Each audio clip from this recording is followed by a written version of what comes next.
المنتخب المغربي في مواجهة ساخنة جدا أمام الإمارات، قمة المربع الذهبي العربي، مقابلة للمتابعة والمتعة.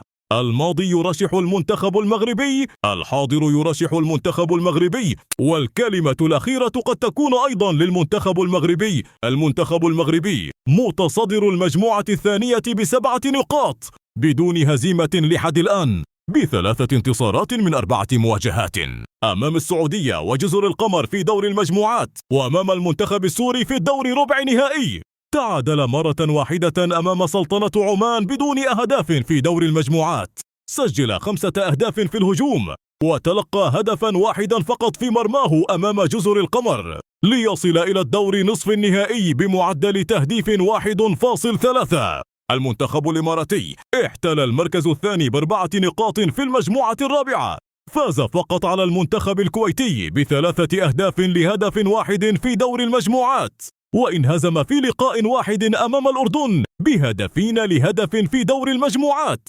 تعادل مرتين في 4 مواجهات أمام المنتخب المصري بنتيجة هدف لمثله في دور المجموعات، وبنفس النتيجة أمام المنتخب الجزائري في الدور ربع النهائي، سجل 6 أهداف نصفها في شباك المنتخب الكويتي، وتلقى 5 أهداف كاملة، ليصل إلى الدور نصف النهائي بمعدل تهديف 1.5.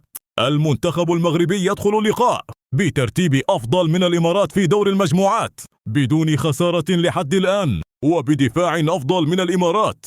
المنتخب الإماراتي يدخل المواجهة بحصيلة هجوم أفضل من المغرب وبمعدل تهديف أقوى، فهل يستطيع المنتخب الإماراتي مرة أخرى أن يسقط واحدا من عمالقة الكرة العربية بعد أن فعلها في الدور ربع النهائي بالضربات الترجيحية أمام حامل اللقب العملاق الجزائري، أم أن المنتخب المغربي سيقول كلمته الأخيرة في البداية ويثبت فعلا الفارق الكبير في المستوى؟ الجواب هذا الاثنين ابتداء من الساعة 3:30 بعد الظهر. متابعة ممتعة، مقابلات كأس العرب 2025، روعة روعة روعة، فرجة متعة وخلعة، بهجة فرحة ودمعة، مع المنتخب المغربي ومع كاماتشو.